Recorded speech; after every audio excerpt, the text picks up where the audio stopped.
ચલો good evening student. Voice clear છે? હા. Okay fine. ચલો લાસ્ટ લેક્ચર ની અંદર આપણે માદા પ્રજનન તંત્ર જોયું હતું. એના પહેલાના લેક્ચરમાં આપણે નર પ્રજનન તંત્ર જોયું હતું. આજે એના રિલેટેડ થોડા ક્વેશ્ચન સોલ્વ કરવાના છે અને જન્યુ જનન જોવાનું છે. એટલે કે શુક્રકોષ જનન અને અંડકોષ જનન, બે ટોપિક આપણે ભણવાના છે અને બે ઇમ્પોર્ટન્ટ ટોપિક છે. સાથે એની અંદર આવેલી એક્સ્ટ્રા ટર્મિનોલોજી પણ આપણે ભણવાની છે. ચાલો તો ફર્સ્ટ આપણે ક્વેશ્ચન સોલ્વ પર જઈએ છીએ ઝડપથી. જેને આવડશે તે આન્સર બોલશે. આપણે જે ભણી ગયા એ ટોપિક માંથી ક્વેશ્ચન છે. ચલો, શુક્રકોષના વહનનો સાચો માર્ગ ઓળખો. એ, બી, સી કે ડી? એ. શુક્રોત્પાદક નલિકા, પછી વૃષણ જાળ એટલે રેટે ટેસ્ટિસ, પછી વાસા એફ્રેન્શિયા, પછી એપિડિડાયમિસ, પછી વાસા ડેફરન્સ અને પછી સ્ખલન નલિકા અને મૂત્રજનન માર્ગ. ક્લિયર? તો એ આપણો રાઈટ આન્સર આવશે. ચલો બી અને સી કેમ ન આવી શકે? અહીંયા શું ભૂલ છે? અહીંયા અધિવૃષણ નલિકા પહેલા આપી દીધી એટલે ન આવી શકે. આમાં શું ભૂલ છે? આમાં અધિવૃષણ નલિકા પહેલા આપી છે, શુક્રવાહિકા પછી આપી છે. આ બે પણ નહીં આવે. ચલો નેક્સ્ટ ક્વેશ્ચન. બુકમાં તમને આકૃતિ આપેલી છે, એ આકૃતિ પ્રમાણે જોવા જઈએ તો સ્ખલન નલિકા કઈ છે? ક્યુ. ક્યુ એટલે બી. બી. ક્યુ એ સ્ખલન નલિકા છે. ચાલો તો આમાંથી ઘણા બધા ક્વેશ્ચન ક્રિએટ થાય. જેમાંનો પહેલો ક્રિએટ થતો ક્વેશ્ચન છે એ છે પી શું છે? કોણ કહેશે? મૂત્રવાહિની. પી મૂત્રવાહિની છે. ઓકે, ચલો આ પી છે એ મૂત્રવાહિની છે. આર શું છે? શુક્રવાહિની. આર શુક્રવાહિની. Very good. આર છે એ શુક્રવાહિની છે. રાઈટ. એસ મૂત્રમાર્ગ. ખોટું છે. મૂત્રજનન માર્ગ. યસ, મૂત્રજનન માર્ગ. રાઈટ. હ્યુમન મેલ માટે આપણે મૂત્રજનન માર્ગની વાત કરીશું. રાઈટ. જો આમાંથી અલગ અલગ નામ નીકળી શકે. ક્યુ સ્ખલન નલિકા. હવે આ પાઠ તો આપણે આવી ગયો. એ સિવાયના પાઠમાં નામકરણ આપવું હોય તો આ શું છે? શુક્રાશય. Very good. શુક્રાશય. રાઈટ. ત્યાર પછી માનો કે આપણે આ પાર્ટને નામ આપવું છે તો શું છે? મૂત્રાશય. ગુડ. મૂત્રાશય. રાઈટ. ચલો આપણે આ પાર્ટને નામ આપવું છે તો? મળદ્વાર. મળદ્વાર. ધીસ ઇઝ કોલ્ડ ગુદામાર્ગ. મળાશય. મળાશય. Yes, right. આ એક ગ્રંથિ છે. કઈ છે? બલ્બો યુરેથ્રલ ગ્રંથિ. બલ્બો યુરેથ્રલ ગ્રંથિ. અચ્છા, આ ગ્રંથિ શું કામ કરે છે? ઘર્ષણ નિરોધક તરીકે Very good. શિશ્નના ઊંજણ માટે. યસ, ઊંજણ તરીકે કામ કરે છે. ગુડ. રાઈટ. ચલો ઓલમોસ્ટ આવી ગયા છે બધા નામકરણ. શુક્રાશય, મૂત્રવાહિની, મૂત્રાશય. યસ. અહીંયા એક ગ્રંથિ બીજી પણ છે. આ શું છે?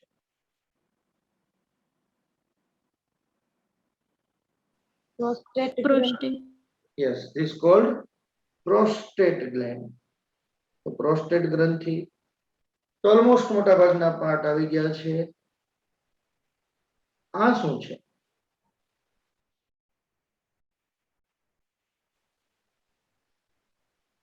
અને આ શું છે?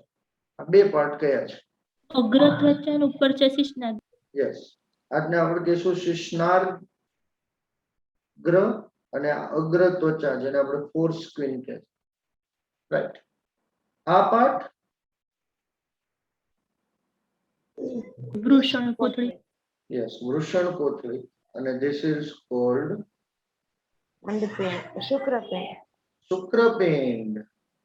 રાઈટ, ચલો તો કેટલા બધા ક્વેશ્ચનો બની શકે? તો નામકરણ યાદ રાખવાનું છે. આકૃતિ વાળા પ્રશ્ન છેલ્લા 4-5 વર્ષથી નથી પૂછાણા, એનો મતલબ એવો નથી કે ન પૂછી શકે. રાઈટ, આવી શકે છે. ચલો નેક્સ્ટ ક્વેશ્ચન. નીચેનામાંથી કોનો સ્ત્રાવ શિશ્નના ઊંજણમાં મદદ કરે છે? તમારે નામકરણ આપવાનું છે. પી, ક્યુ, આર કે એસ? એસ, બલ્બો યુરેથ્રલ ગ્રંથિ. તો હશે S. Yes, S is called bulbourethral ગ્રંથિ. હમણાં આપણે જે નામકરણ કરેલું હતું એના ઉપરથી જ છે, એ જ બધું છે, પણ આમાં થોડું અલગ અલગ આપેલું છે. આપણે ખાલી ઈશારાને આધારે જઈએ કે ભાઈ અહીંયા આ હોઈ શકે છે. રાઈટ, જે બાકી છે એની વાત કરીએ. અચ્છા, આમાં આ રીતના ખંડો આવેલા છે, ખંડોને શું કહેશું? શુક્રપિંડ ખંડિકાઓ. યસ, શુક્રપિંડ ખંડિકાઓ કહેશું. રાઈટ, ચલો તો આ પી ઓપ્શન કદાચ એના ઉપર જ હશે. ખ્યાલ આવે છે? પી ઓપ્શન શું છે? શુક્રપિંડ ખંડિકાઓ. અચ્છા, શુક્રપિંડ ખંડિકાઓ જેની સાથે જોડાય એમ શું કહેશું? વૃષણ જાળ. યસ, વૃષણ જાલિકા અથવા રેટે ટેસ્ટિસ. પછી આ જે પાર્ટ છે એને શું કહેશું? શુક્રવાહી. યસ, શુક્ર વાહિકા. અને અત્યંત ગુચળામય ભાગ જેને શું કહેવાશે? આ શું છે? અધિવૃષણ નલિકા. અચ્છા, અધિવૃષણ નલિકા જ્યાંથી બહાર નીકળે છે એ ભાગને શું કહેશું? શુક્રવાહિની. નહીં, શુક્રવાહિની તો પછી છે. એ એક જગ્યાએથી ભાગ બહાર નીકળે છે એ ભાગને શું કહેવાશે? ઇગ્વિનલ કેનાલ. આ યાદ રાખજો. શું કહેવાય? ઇગ્વિનલ કેનાલ. જે બુકમાં નથી પણ આપણે સમજીએ છીએ. ચલો નેક્સ્ટ ક્વેશ્ચન. શુક્રપિંડ માટે અસંગત વિકલ્પ પસંદ કરો. ઉદરગોની બહાર વૃષણ કોથળીમાં આવેલા, પુખ્તમાં દરેક શુક્રપિંડ અંડાકાર, આશરે 2 થી 3 સેન્ટીમીટર લાંબુ, 4 થી 5 સેન્ટીમીટર પહોળું, શુક્રપિંડ સઘન આવરણ વડે આવરી, કે દરેક શુક્રપિંડમાં આશરે 250 ખંડો આવેલા હોય જેને શુક્રપિંડીય ખંડિકાઓ આવેલા હોય છે. બી 4 થી 5 વાળું. 4 થી 5. બી. બી, હા બી. હજી વિચારો. જો ઉદર ગુહાની બહાર વૃષણ કોથળીમાં આવેલા સાચો જવાબ છે. હા સાચું. સાચો છે. તો શુક્રપિંડ સઘન આવરણ વડે આવરિત છે. રાઈટ છે. તંતુમય સંયોજક પેશી છે. હા સાચું છે. ચલો, દરેક શુક્રપિંડમાં આશરે 250 ખંડ આવેલા છે. સાચું. સાચું છે. તો આમાં શું ખોટું છે? 4 થી 5 લાંબુ આવે ને 2 થી 3 પહોળું આવે. Yes, exactly. ખ્યાલ આવે છે? થોડું કામ તેમ કરી નાખેલું હતું. તો જવાબ શું હશે? બી આપણો રાઈટ આન્સર છે. ચલો નેક્સ્ટ ક્વેશ્ચન. શુક્રાશય રસના બંધારણમાં શું હોય છે? એ, બી, સી કે ડી?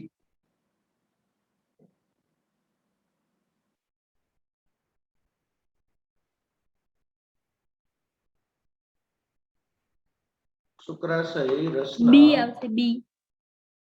D, sucrose, calcium. નહીં, બી ફ્રુક્ટોઝ, કેલ્શિયમ કેટલાક ઉત્સેચકો હાજર. Okay, B for Bombay. Yes, fructose, calcium અને કેટલાક ઉત્સેચકો.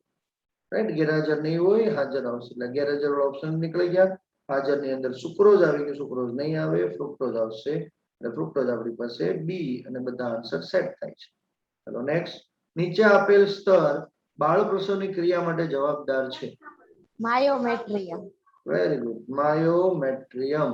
મધ્ય ગર્ભસ્તર જે કોના માટે જવાબદાર છે? બાળ પ્રસવ માટે. નેક્સ્ટ, નીચેનામાંથી અચ્છા કેમ બાળ પ્રસવ માટે જવાબદાર છે? માયોમેટ્રિયમમાં કેવા પ્રકારના સ્નાયુ હોય છે?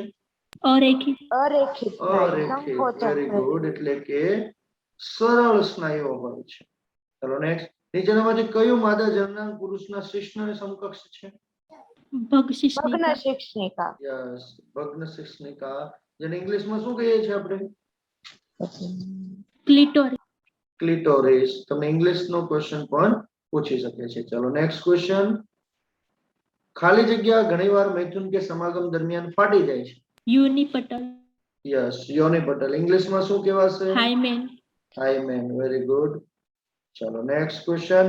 ખાલી જગ્યા નાની આંગળી જેવી રચના છે જે મૂત્રમાર્ગના મુખની ઉપર બે ગૌણ ભગોસના ઉપરી જોડાણ સ્થાને આવેલ છે. આ અલગ રીતે ભગ પૂછેલો શિશ્નિકા. પ્રશ્ન છે.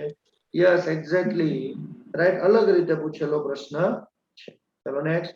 યોની ટેમ્પોન શું છે? ઋતુ પ્રવાહને શોષવા માટે દાખતરી સાધન. યસ, ઋતુ પ્રવાહને મેન્સ્ટ્રુઅલ જે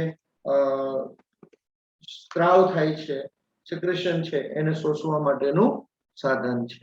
રાઈટ. ચલો નેક્સ્ટ ક્વેશ્ચન. દૂધના વહન માટેનો યોગ્ય માર્ગ ઓળખો. એ પહેલા ક્યાં આવશે? કુપિકા, પછી સ્તન નલિકા, સ્તન વાહિની, સ્તન તુંબિકા, દુગ્ધ વાહિની. ચલો બી કેમ નહીં? બીજામાં સ્તન વાહિની આવી ગઈ. Okay good. ચલો બી નથી. સી કેમ નહીં? બીજામાં સ્તન તુંબિકા. તુંબિકા પહેલા આવી ગયું તો નહીં આવે. આમાંય તુંબિકા પહેલા તો નહીં આવે. તો શું આવશે? એ. અને આજનો લાસ્ટ ક્વેશ્ચન. ગર્ભાશય માટે અસંગત વિકલ્પ પસંદ કરો. જોડમાં તેને કુખ પણ કહે. તે જોડમાં હોય, તેનો આકાર ઊંધા નાસપતિ જેવો કે નિતંબની દિવાલ સાથે અસ્થિબંધ. આપણને ખબર છે જોડમાં. અસ્થિબંધ થી. યસ, જોડમાં ન હોય. કેવો હોય? એક જ એક પલ. રાઈટ. કુખ કહેવાય. યસ. ઊંધા નાસપતિ જેવો આકાર. યસ. અસ્થિબંધ થી જોડાય. યસ. આ તો ક્વેશ્ચન તમને આવી શકે છે. ક્લિયર? ચલો આ હતું આપણી પાસે એમસીક્યુ.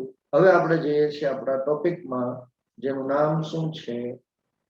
જન્યુ જનક.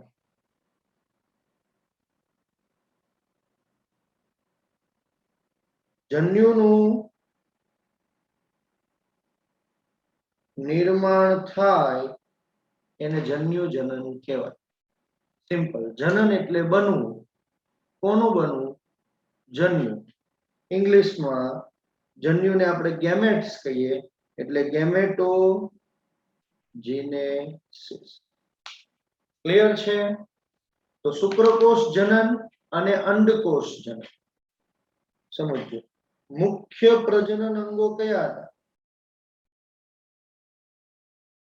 તો જો નરની વાત કરું છું તો આપણે શું કહીએ છીએ? શુક્ર પિંડો. અને જો માદાની વાત કરું છું તો માદામાં શું હશે? અંડપિંડ. ખ્યાલ આવે છે? શુક્રપિંડો શુક્રકોષ જન્યુ બનાવશે. શુક્રકોષ. અંડપિંડ શું બનાવશે? અંડકોષ. કેવી રીતે બનાવશે એ આપણે જોવાનું છે.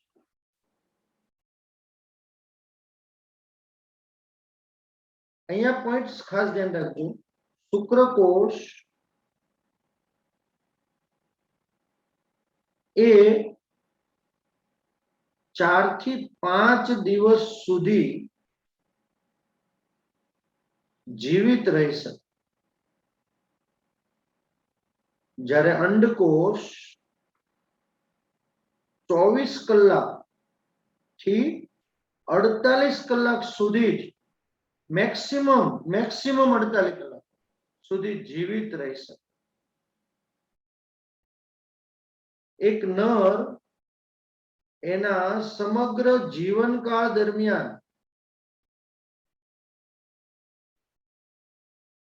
શુક્રકોષનું પ્રોડક્શન, શુક્રકોષનું ઉત્પાદન ચાલુ હોય છે. જ્યારે માદામાં અંડકોષ મેનોપોઝ પછી, મેનોપોઝ કઈ ઉંમરે આવશે? 50 વર્ષ આજુબાજુ બનતો નથી. નોર્મલ કન્ડિશનની વાત કરું છું. સમજાય છે આટલું? આ એક્સ્ટ્રા પોઈન્ટ છે, લોજિકલ પોઈન્ટ છે. ક્યારેક આવે તો યાદ રાખવાનું છે. ચલો તો આપણે ભણતા હતા 11મા ધોરણમાં અર્ધીકરણ યાદ છે મિત્રો? હા અને અર્ધીકરણ કઈ પ્રોસેસમાં થાય? જન્યુ જનન અથવા તો જન્યુના નિર્માણ દરમિયાન થાય.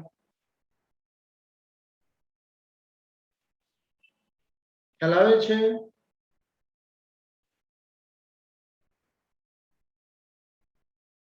હા ઓકે, તો હવે સમજીએ કે જન્યુ જનન અથવા અર્ધીકરણની પ્રોસેસને પહેલા સમજીએ. એકવાર શું થતું?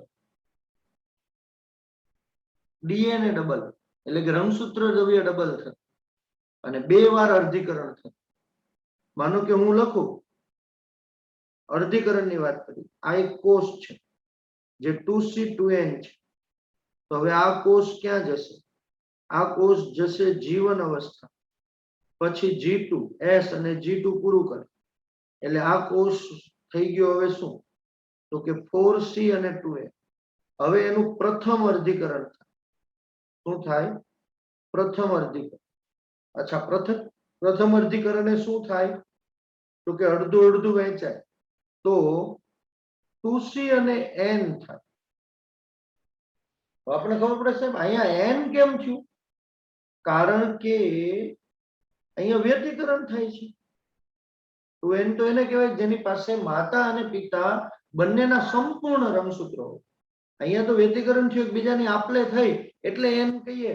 હવે આ એક વાર તો વિભાજન થઈ ગયું, હવે બીજી વાર વિભાજન થાય અને બીજી વાર જ્યારે વિભાજન થાય ત્યારે CN ખ્યાલ આવે છે? આમ એકકીય કોષ બનશે. એકમાંથી કેટલા? 4. આવી રીતે આપણું શુક્રકોષ પણ આ જ રીતે બનશે. પ્રોસેસ સમજીએ આખી. ચલો, સમજાય છે આટલું પહેલા? હા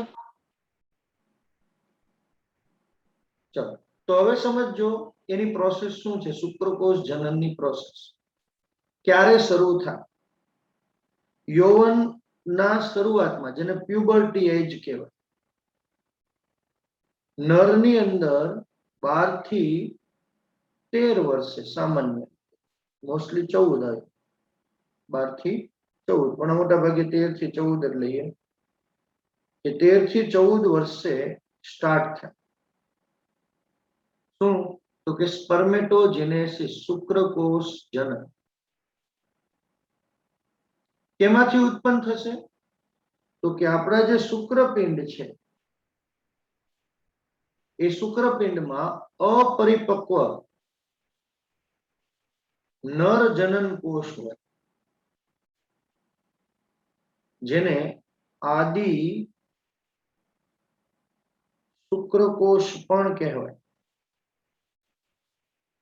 ખ્યાલ આવે છે?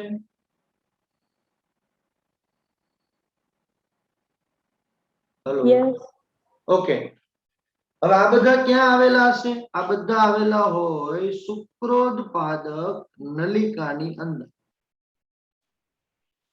અને શુક્રોત્પાદક નલિકાની અંદર એ હવે સંભાજન કરશે. એટલે પહેલી પ્રોસેસ શું થશે? સંભાજનની થશે. રાઈટ? તો N to N ના પ્રશ્નો આવે તો ધ્યાનમાં રાખવાના છે કે ભાઈ તમારી પાસે સ્પર્મેટોગોનિયમ જે 2N છે એ એક્ટિવલી વિભાજન થાય છે અને એ 2N જ શું બનાવે છે? પ્રાઇમરી સ્પર્મેટોસાઇટ, જેને આપણે ગુજરાતીમાં શું કહીએ? પ્રાથમિક. શું હશે? પૂર્વ શુક્રકોષ. ક્વેશ્ચન આવે પ્રાથમિક પૂર્વ શુક્રકોષ N કે 2N? 2N. એક પ્રોસેસને આગળ વધારીએ. હવે આ પ્રાથમિક પૂર્વ શુક્રકોષનું ફરીથી અર્ધીકરણ થાય એટલે કે પહેલું અર્ધીકરણ, જેને પ્રથમ અર્ધીકરણ કહીએ અથવા અર્ધીકરણ 1 તો શું બનશે? અહીંયા અહીંયા જોઈએ તો આપણે કીધું 2C2N 4C2N 2CN, તો અહીંયા એવું જ બનશે. જેટલા પણ રંગસૂત્રો હોય N અને N. ખ્યાલ આવે? હવે જે બને એને કહેવાય દ્વિતીય પૂર્વ શુક્રકોષ. અને આ દ્વિતીય પૂર્વ શુક્રકોષ નું ફરીથી વિભાજન અને બને પ્રશુક્રકોષ. અને પ્રશુક્રકોષમાંથી શુક્રકોષનું કાયાંતરણ થાય.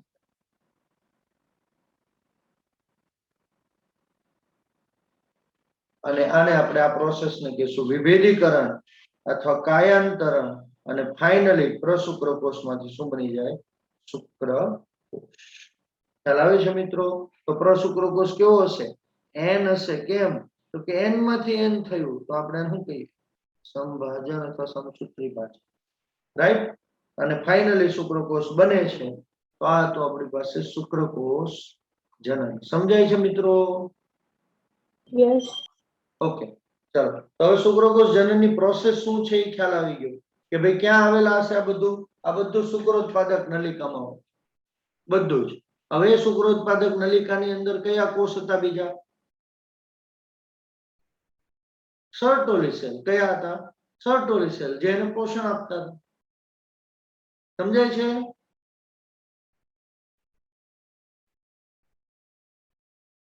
તો આની સિક્વન્સ યાદ રાખવાની છે. પ્રશ્ન આવે પ્રશુક્રકોષમાં રંગસૂત્રોની સંખ્યા કેટલી હોય સંભાજનમાં? 23. જો મનુષ્યની છે તો 23. કેમ? તો કે એકકીય છે. ખ્યાલ આવે છે? અને શુક્રકોષને સ્પર્મેટોઝોઆ અને સ્પર્મ પણ કહી શકાય. અહીંયા પ્રશ્ન પૂછાય કે ભાઈ શુક્રકોષ એ શેમાં ખૂપેલો? સમજો. સર્ટોલી કોષ. શુક્રકોષનું જે શીર્ષ છે એ શીર્ષ કેમાં ખૂપેલું હતું? સર્ટોલી સેલમાં ખૂપેલું હતું. ખ્યાલ આવે? અને ફાઇનલી શુક્રોત્પાદક નલિકામાંથી મુક્ત થાય અને શુક્રકોષ મુક્ત થવાની ક્રિયાને સ્પર્મિએશન કહેશું. આપણે લાસ્ટમાં લખવાના છીએ શુક્રકોષ જનન પૂરું થાય પછી, એટલે ધ્યાનમાં રાખજો. ચલો, ક્લિયર છે એટલું? હા, okay. Hello, yes. Okay okay. ચલો, ક્લિયર છે એટલું? હવે જો તમને N to N પૂછે તો ખાસ ધ્યાન રાખજો. સ્પર્મેટોગોનિયા N કે 2N? ક્વેશ્ચન આવે સ્પર્મેટોગોનિયા. સ્પર્મેટોગોનિયા કોને કહેશું? આદિ શુક્રકોષ આદિ 2n. શુક્રકોષ. ચલો, તો આદિ શુક્રકોષ N કે 2N? 2n. 2N. 2N છે. બરોબર. આદિ શુક્રકોષ 2N છે એવું માની લઈએ. આ આદિ શુક્રકોષનું સંભાજન થાય એટલે પ્રાથમિક પૂર્વ શુક્રકોષ મળે. અચ્છા, પ્રાથમિક પૂર્વ શુક્રકોષ N કે 2N? 2n. 2N આવશે. ખ્યાલ આવે? પ્રાથમિક પૂર્વ શુક્રકોષનું અર્ધીકરણ થાય તો શું બને? દ્વિતીય પૂર્વ શુક્રકોષ. N કે 2N? n. N. અને દ્વિતીય પૂર્વ શુક્રકોષનું પ્રશુક્રકોષમાં રૂપાંતર. N કે 2N? N. N. અને પ્રશુક્રકોષમાંથી શુક્રકોષ બને. N કે 2N? N. શુક્રકોષ N જ હોવાનું ને? N. યસ. ચલો, તો આટલું હતું આપણી પાસે શુક્રકોષ જનન. હવે થોડા હોર્મોન્સ ની વાત કરી લઈએ અને એની કાયાંતરણ ની વાત કરીએ. કે શુક્રકોષ જનનની શરૂઆતમાં કયા હોર્મોન્સ હશે? ગોનેડોટ્રોપિન હોર્મોન. બીજા હાઇપોથેલેમિકના અંતઃસ્ત્રાવ GnRH છે તો લઈ શકાય. અગ્ર પિટ્યુટરીને અસર કરે છે LH અને ફોલિકલ સ્ટિમ્યુલેટિંગ હોર્મોન. LH અને FSH. FSH ને તો LH ને તો આપણે ICSH પણ કહીએ છીએ, interstitial cell stimulating hormone. Question પૂછાય LH કોના પર કામ કરે છે? LH લેડિંગના કોષો પર કાર્ય કરે છે. FSH કોના પર કાર્ય કરે છે? FSH સર્ટોલી કોષ પર.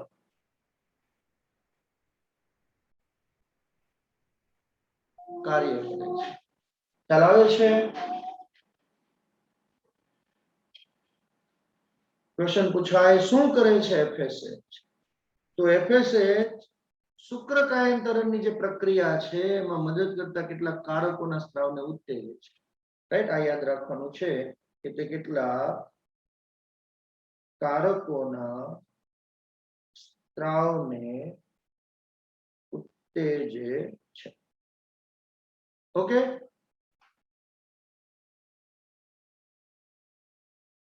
ક્લિયર? ચલો, હવે પછીની પ્રોસેસ એ છે શુક્રકાયાંતરણ. હવે જો શુક્રકાયાંતરણમાંથી આપણે પ્રશ્નો કયા પૂછે, કયા ભાગ શેનું બનેલું છે એ આપણને પ્રશ્ન પૂછી શકે. આખું ગોખવાની બિલકુલ જરૂર નથી. આપણને ખબર હોવી જોઈએ કે ભાઈ શુક્રકાયાંતરણ થાય ત્યારે કયો ભાગ શેનો બનેલો છે. ખ્યાલ આવે છે મિત્રો?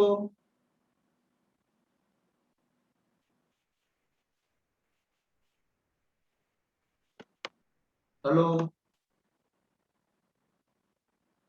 વોઇસ આવે છે? ઓકે, ચલો. શુક્રપિંડ શુક્રકોષને કેટલા ભાગમાં વિભાજિત કર્યું છે? શુક્રકોષ કેટલા ભાગમાં વિભાજિત છે? 3 ભાગ. કયા કયા? કયા કયા 3 ભાગ? કોણ કે? શીર્ષ, ગ્રીવા, પૂંછડી. યસ, શીર્ષ, ગ્રીવા અને પૂંછડી. અચ્છા, આ 3 ભાગ છે. કયો ભાગ શેનો બનેલો છે? ક્વેશ્ચન આવે, સમજો કે કયો ભાગ શેનો બનેલો છે. આપણે એ તો ખબર પડી ગઈ કે ભાઈ શુક્રકોષ છે એ 3 ભાગમાં વિભાજિત છે.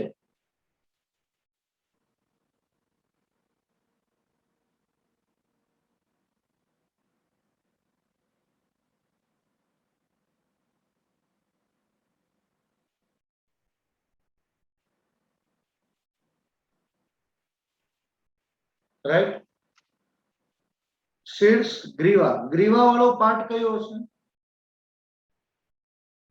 આ પાર્ટ. અને એની નીચે શું આવશે? મધ્ય ભાગ આવશે. સમજો, આ મધ્ય ભાગ આખો કુંતલાકાર ભાગ છે. તો સૌથી બહારની બાજુ રસપટલ, કોષ રસપટલ હશે, કારણ કે કોષ છે આખા શુક્રકોષને આવરે છે. શુક્રકોષનું શીર્ષ એક ગોળાકાર મોટું કોષ કેન્દ્ર ધરાવે. બધી જ અંગિકાઓ હશે આની અંદર. અને આ શીર્ષ જે છે એનો અગ્ર છેડો છે એને આપણે શુક્રાગ્ર કહીશું અથવા એક્રોઝોમ. શું કહીશું? એક્રો. ખ્યાલ આવે છે? આ શુક્રાગ્રમાં શું હોય? ક્વેશ્ચન પૂછે. અંડકોષને ફલિત કરવા માટેના ભરપૂર માત્રામાં ઉત્સેચકો હોય. એના મધ્ય ભાગ કણાભ સૂત્ર હશે. અને આ જે પૂંછડી હલનચલન કરે છે, કારણ કે 3 પ્રકારના શુક્રકોષો હશે. આ 3 પ્રકારના શુક્રકોષ એક સતત હલનચલન કરતા હશે. એક્ટિવલી મોટાઇલ કહેવાય ને, એક ધીમે ધીમે હોય એને સ્લગિશલી મોટાઇલ કહેવાય, અને એક હાવ મંદ હોય મરી ગયેલા જેને કહેવાય મૃત. ખ્યાલ આવે છે? નોન મોટાઇલ કહેશું જેને. તો આ કશા છે જેને આપણે પૂંછડી પણ કહીએ છીએ. તો મધ્ય ભાગ અસંખ્ય કણાભસૂત્ર ધરાવે. પૂંછડીના હલનચલનને શક્તિ પૂરી પાડે. તો અહીંયા પ્રશ્ન પૂછાય આંકડાકીય. એક મૈથુન ક્રિયામાં નર કેટલા શુક્રકોષનો ત્યાગ કરશે, સ્ખલન કરશે? 200 થી 300 મિલિયન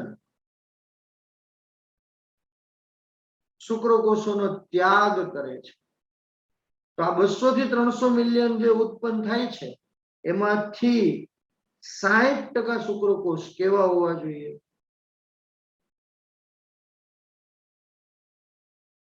હેલ્ધી. હેલ્ધી એટલે સામાન્ય આકાર અને સામાન્ય કદ. ક્લિયર? અને આમાંથી 40% જેટલા શું કરતા હોવા જોઈએ? શક્તિશાળી હલનચલન દર્શાવતા હોવા જોઈએ. રાઈટ? સમજાય છે? ક્વેશ્ચન આવે તો આંકડાકીય માહિતી તમારે યાદ રાખવાની છે. અને આ બધી પ્રોસેસમાં ચલો શુક્રકાયાંતરણ થઈ ગયું. જો કે શુક્રકાયાંતરણના બહુ મોટા સ્ટેજ છે કે પહેલા એ મેળવે, ગ્રોથ કરે, એનો વૃદ્ધિ તબક્કો આવે, પછી એ કાયાંતર કરે. આપણે એટલું બધું ડિટેલમાં નથી જવું. આપણી બુકની અંદર આપેલું છે એમાંથી જ પ્રશ્નો પૂછાય છે. એક્સ્ટ્રા પ્રશ્નોમાં જ્યાં આવશે ત્યાં હું કહી દઈશ કે આમાંથી આટલા પ્રશ્નો આવે છે, એ પોઈન્ટ આપણે એક્સ્ટ્રા લેશું. આમાં કોઈ એક્સ્ટ્રા પોઈન્ટ નથી. શુક્રકાયાંતરણ યાદ રાખવાનું છે કે એની ક્ષમતા મધ્ય ભાગમાં શું હોય? મધ્ય ભાગમાં કણભસૂત્ર, તેનાથી ઉપરનો ભાગ ગ્રીવા અને આગળનો ભાગ છે એ શીર્ષ અથવા એની સૌથી ઉપર એક્રોઝોમ કે જેની અંદર ઉત્સેચકો ભરેલા હોય છે. હવે શુક્રપાદક નલિકામાંથી શુક્રકોષ મુક્ત થાય, સહાયક નલિકાઓ દ્વારા વહન પામે, પરિપક્વતા આવે, ગતિશીલતા મળે, અધિવૃષણ નલિકામાં જાય. ક્વેશ્ચન પૂછાય કે શુક્રકોષની પરિપક્વતા અને ગતિશીલતા માટે સ્થાન કયું? તો એ કયું આવશે? અધિવૃષણ નલિકા. આ એમસીક્યુ આવી શકે કે ભાઈ શુક્રકોષ ક્યાં પરિપક્વ થાય છે, ક્યાં ગતિશીલ થાય? ત્યાં સુધી ગતિ નથી. પછી શુક્રવાહિની, પછી શુક્રાશયમાં આવશે, ત્યાંનો રસ ભરશે, શુક્રાશય રસ, પ્રોસ્ટેટ ગ્રંથિ, રાઈટ? આમ ફાઇનલ બધું ભેગું મળી શુક્રાશય રસ અને શુક્રકોષ ભેગા મળીને એક પ્રોડક્ટ બનાવે જેને કહેવાય સિમેન્ટ અથવા વીર્ય. ખ્યાલ આવે? અને પછી સહાયક પ્રજનન નળી અને ગ્રંથિ એનું કામ કરે. શું રિલીઝ કરે? એન્ડ્રોજન્સ એટલે કે નર જાતીય અંતઃસ્ત્રાવ. રાઈટ? આટલું હતું તમારી પાસે શુક્રકોષ જનનની પ્રોસેસ. સમજાય છે મિત્રો? યસ. ઓકે. હવે કેટલા કામ લખવાના છે, બરોબર છે? અહીંયા ખાસ ધ્યાન રાખજો, કેટલાક કાર્યો લખવાના છે જેમાં અમારી બુકમાં નથી આપેલું અને છતાં ક્યારેક પૂછી નથી કે ભાઈ એક છે સર્ટોલી કોષ ના કાર્યો. તો સર્ટોલી કોષ કયું કાર્ય કરે?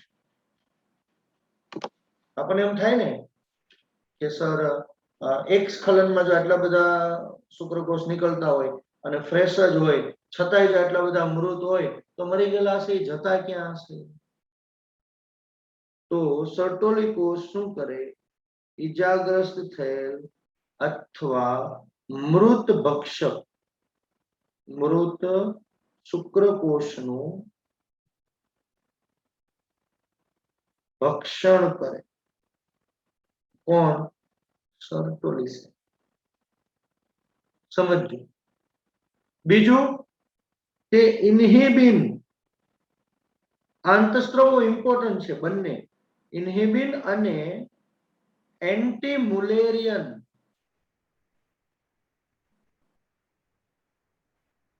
અંતસ્ત્રાવનો સ્ત્રાવ પ્રેરક. ખ્યાલ આવે છે?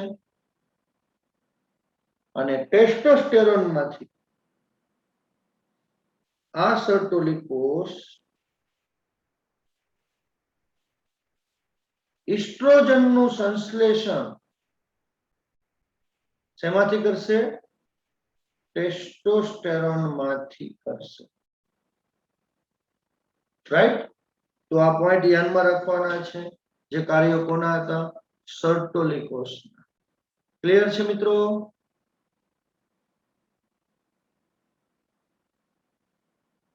ચાલો, ત્યાર પછી FSH નું કાર્ય આપણને ખબર છે, ફોલિકલ સ્ટિમ્યુલેટિંગ હોર્મોન. પણ સર્ટોલી કોષ ક્યાં આવ્યા છે?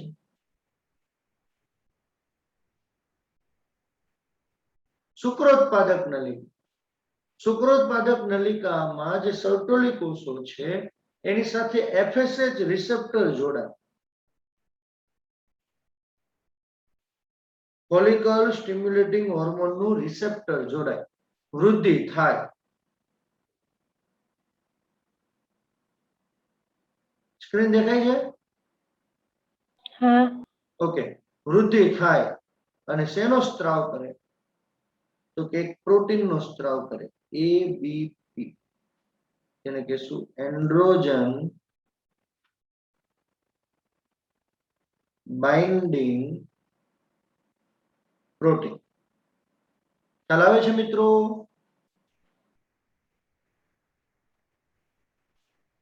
ક્વેશ્ચન આવે, એબીપી નું કામ શું? આ યાદ રાખજો, એન્ડ્રોજન બાઇન્ડિંગ પ્રોટીન છે. એબીપી નું કામ છે શુક્રોત્પાદક નલિકામાં ટેસ્ટોસ્ટેરોન નું સંકેન્દ્રણ વધારે. LH અને ICSH શું છે આપણે ઓલરેડી ભણી ગયા છે કે તે લેડિંગના કોષને ઉત્તેજિત કરે.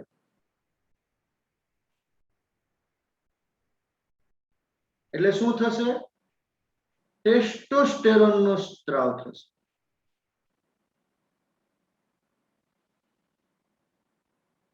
રાઈટ? અને આ ઇમ્પોર્ટન્ટ છે, ઇન્હિબિન. આના ઉપર પ્રશ્ન પૂછાઈ ગયો છે 2 વર્ષ પહેલા. શું છે ઇન્હિબિન? જ્યારે શુક્રકોષ જનનની પ્રક્રિયા ચાલુ છે અને સર્ટોલી કોષ એનો સ્ત્રાવ કરશે, અને સર્ટોલી કોષ સ્ત્રાવ કરશે એટલે ઇન્હિબિશન નું જ કામ કરશે. નામ જ ઇન્હિબિટ આપ્યું છે. એટલે શું કરશે? હવે જો, એક બાજુ તમારી પાસે શું છે? એક બાજુ શુક્રોત્પાદક નલિકામાંથી સર્ટોલી કોષ બને છે. રાઈટ? જ્યારે એક બાજુ શું છે? હાઇપોથેલેમસ અને અગ્ર પિટ્યુટરી ગ્રંથિનું નકારાત્મક પ્રતિપોષી નિયમન. તો નકારાત્મક નિયમન એટલે શું? અવરોધ છે. અને અવરોધ છે એટલે શું થાય? FSH નું પ્રમાણ ઘટશે. FSH નું પ્રમાણ ઘટે એટલે સિમ્પલ છે, શુક્રકોષ જનનનું પ્રમાણ ઘટે. ખ્યાલ આવે છે? તો સર્ટોલી કોષ ક્યાં કામ કરે છે? અહીંયા ક્વેશ્ચન આવે.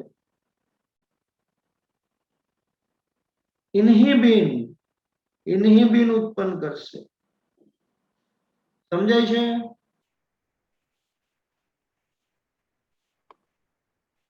હેલો?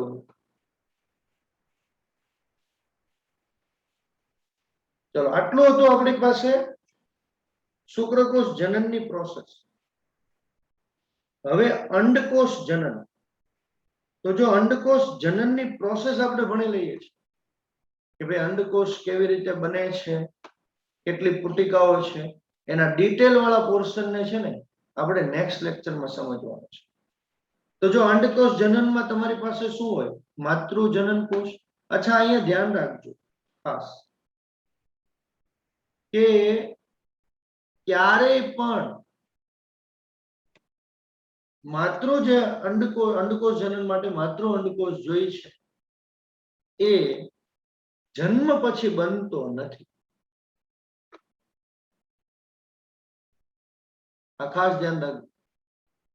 ઉગોન્યમ ક્યારેય જન્મ પછી બનતા નથી. બધા જ માતાના ઉદરમાં હોય ત્યારે જ બની ગયા હોય છે. તો અંડકોષ જનનની પ્રોસેસ કરીએ સ્ટાર્ટ. હા ઓકે, ચાલો. તો શરૂઆતમાં છે આપણી પાસે શું? ઉગોનિયા. શું છે? ઉગોનિયા. આ ઉગોનિયા કેવા હોય? માનો કે 2C 2N છે, તો હવે એ સંભાજન થાય અને ફરીથી પાછા આવા ઘણા બધા શું બને? 2C 2N ધરાવતા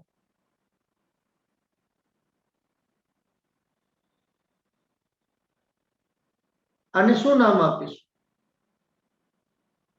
કોણ કહેશે?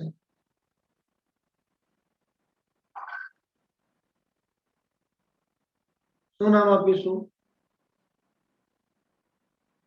પ્રાથમિક પૂર્વ અંડકોષ. સમજાય છે મિત્રો?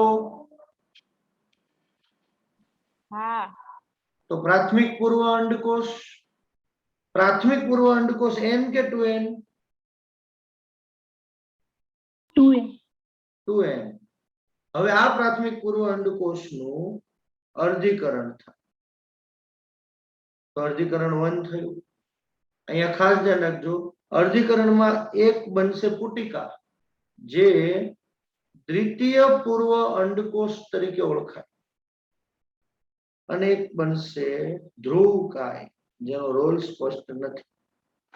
રાઈટ. તો આ દ્વિતીય પૂર્વ અંડકોષ કેવો બનશે? N. કેમ? તો કે વ્યતિકરણ થયું હશે. સમજાય છે? હવે જ્યારે આ દ્વિતીય પૂર્વ અંડકોષમાં શુક્રકોષ દાખલ થાય,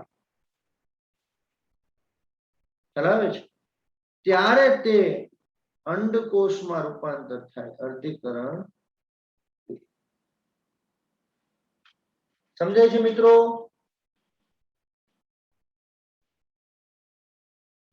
તો અર્ધીકરણ 2 થાય ત્યારે અંડકોષ બનશે.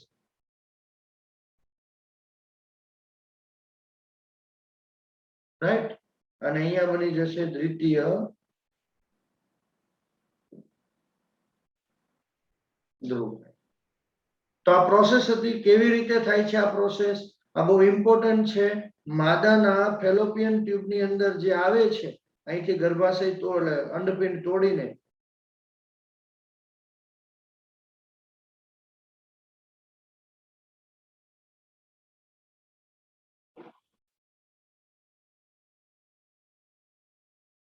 ખ્યાલ આવે છે? તો અહીંથી જે અંડકોષ બહાર નીકળે છે એ ઓવિડક્ટ માંથી થઈને ક્યાં આવે? ગર્ભાશયમાં સ્થાપિત થાય. તો જે બહાર નીકળે છે એ અંડકોષ નથી, એ તો દ્વિતીય પૂર્વ અંડકોષ છે. એનું અંડકોષમાં રૂપાંતર ક્યારે થાય? જ્યારે કોઈ સ્પર્મ સેલ આવશે અને સ્પર્મ સેલ આ અંડકોષમાં એન્ટર થશે, ત્યારે ફલન થાય. તો હવે પછીની જે પ્રોસેસ છે, પુટિકાઓ કેવી રીતે નિર્માણ પામે છે? પુટિકાઓ જન્મથી જ હાજર હોય છે. એક પણ નવી પુટિકા જન્મ પછી બનતી નથી. રાઈટ. તો આ બધા પોઈન્ટ છે. ઇમ્પોર્ટન્ટ પોઈન્ટ જે છે એ છે પુટિકાનું નિર્માણ. અને પુટિકાનું નિર્માણ આપણે ક્યારે ભણવાના છીએ? આવતીકાલે. ક્વેશ્ચન આવે કે ભાઈ યૌવન આરંભની અંદર અંડપિંડમાં કેટલા વધેલા હોય? તો કે 60,000 થી 80,000 પ્રાથમિક અંડપુટિકા બાકી. બાકીની બધી કેવી થાય? ડેડ થઈ જાય, નાશ થઈ જાય. સમજાય છે મિત્રો?